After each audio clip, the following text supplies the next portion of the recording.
একটা গল্প বলছি, শোন। সোহেল বলে একটা ছেলে ছিল। সে বৈশাখীকে খুব ভালোবাসত। প্রতি দোলের দিন সোহেল সবার আগে বৈশাখীর গালে রং মাখিয়ে বলতো, এই রং যেন কোনোদিন মুছে না যায়। কিন্তু এক বছর হঠাৎ বৈশাখীর বাবা তাকে অন্য শহরে পড়তে পাঠিয়ে দিল। যাওয়ার আগের দিন দুজনের দেখা হল। সোহেল বলল, খুব চিন্তা হচ্ছে তোমাকে নিয়ে। বৈশাখী হেসে বলল, কেন? সোহেল মাথা নিচু করে বলল, ওখানে গিয়ে যদি আমাকে ভুলে যাও।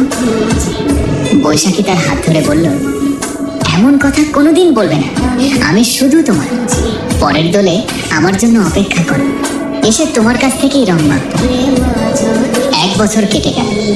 এই সময় সোহেল অসংখ্যবার ফোন করেছিল, কিন্তু বৈশাখীর নম্বরে আর কখনো কল লাগেনি। অবশেষে দোলের দিন এলো। সোহেল ছুটে গেল স্টেশনে।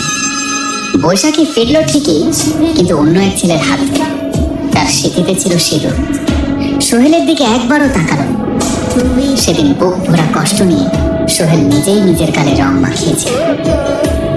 রাতে হঠাৎ একটা ফোন এলো। কলটা তুলতেই ওপাশ থেকে ভেসে এলো সেই পরিচিত কণ্ঠ। সোহেল, কেমন আছো? সোহেল কাঁপা গলায় বলল, তুমি যেমন রেখে গেছো, কিন্তু কেন করলে এমন?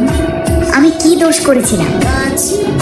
বৈশাখী কান্না চেপে বলল, তুমি কোনো দোষ করোনি সোহেল, তুমি শুধু গরিব ছিলে, তাই বাবা আমার বিয়ে অন্য ছেলের সঙ্গে দিয়ে দিয়েছে। কিছুক্ষণ নীরব থেকে সে বলল,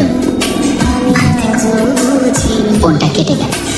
আর সোহেল বুঝতে পারল কিছু একটা বন্ধুত্ব হয়ে গেল যে একজন গেমে না আসলে অন্যজন ম্যাচ স্টার্ট করতো না। সাহিল একদিন ইভকে বলল, আচ্ছা ইভ, আমাদের এতদিনের বন্ধুত্ব, অথচ আমি তোমার আসল নাম জানি না, কোনোদিন তোমার কণ্ঠ শুনিনি। কারণ ইভ সবসময় মাইক অফ রাখত, শুধু ইন গেম টেক্সট করত। ইভ টেক্সট করলো, সময় আসুক সাহিল, সব জানতে পারবে। শুধু মনে রেখো, আমি সবসময় তোমার পাশেই আছি। এর কিছুদিন পর হঠাৎ করেই ইভ গেমে আসা বন্ধ করে দিল। 1 সপ্তাহ, 2 সপ্তাহ, 1 মাস কেটে গেল। ইভের আইডি আর লগ ইন হলো না। সাহিল প্রতিদিন লবিতে একা দাঁড়িয়ে থাকত।